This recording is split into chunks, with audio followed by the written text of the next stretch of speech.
दोस्तों, आज मैं कुछ बिहार की जो विरोधाभासी सरकार की नीतियां हैं उसके विरुद्ध में कुछ बोलना चाहता हूं। बहुत दिनों से मैं सोच रहा था कि मैं इस नीतियों के खिलाफ कुछ बोलूं, लेकिन आज अवसर मिल गया है। बहुत दिनों के बाद धूप निकली है तो मैं सोचा कि आज वीडियो बनाकर एक डालते हैं। यह बात है कि सरकार एक तरफ तो चाहती है कि मनरेगा के तहत हम सड़क के दोनों किनारे वृक्ष लगाएं, और लगाती भी है, वृक्ष बड़े बड़े भी हो जाते हैं। और दूसरी तरफ सरकार ये भी कहती है कि आप पशुपालन कीजिए, आपका इनकम बढ़ेगा। तो बकरी पालिए, मुर्गी पालिए, मछली पालिए, हर चीज पालने के लिए प्रोत्साहन देती है, लोन भी देती है। तो एक तरफ तो सरकार लोन दे रही है कि बकरी पालिए और छोटे छोटे भेड़ बकरी पालिए, उनका लालन पालन कीजिए, उससे आपकी आमदनी बढ़ेगी।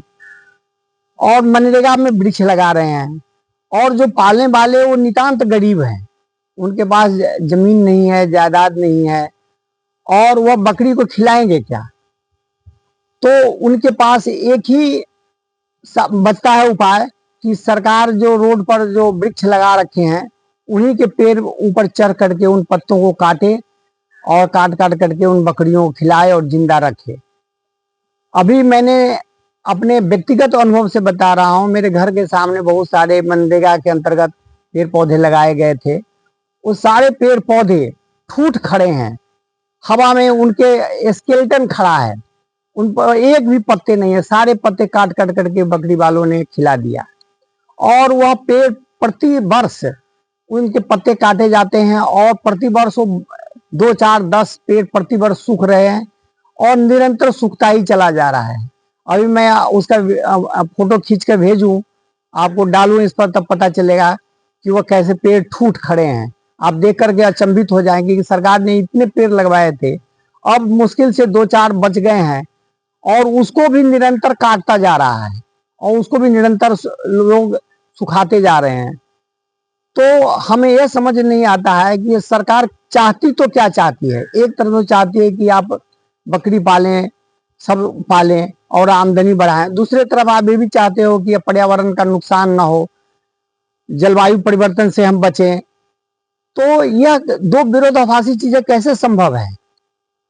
और और कुछ लोग ऐसे भी हैं जो बाहुबली हैं, वह मनरेगा के अंतर्गत लगाए गए पेड़ पौधों को अपने जोर जबरदस्ती से काटते हैं, और मना करने पर मुझे गाली भी देते हैं, मना करने पर वह हमें मारने की धमकी भी देते हैं, और वह अपना मनमानी करते हैं, और उनसे पूरा समाज डरता है। और इसके लिए मैंने कंप्लेन भी किया हूं, लेकिन इस पर कोई सुनवाई नहीं होती है। तो मैं यह कहना चाहता हूं समाज के सामने में, यह समाज कहाँ जाना चाहती है। यह समाज क्या पुलिस के भरोसे, क्या न्यायालय के भरोसे जी सकती है? नहीं।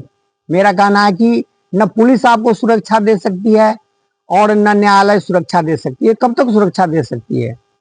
क्योंकि पुलिस आपको आएगी, वह देख करके चला जाए, घंटा 2 घंटा रहेगा, अधिक से अधिक 1 दिन 2 दिन 10 दिन महीना रोज आपको सुरक्षा दे सकती है। आपको व्यक्तिगत सुरक्षा या सरकारी प्रॉपर्टी की सुरक्षा दे सकती है।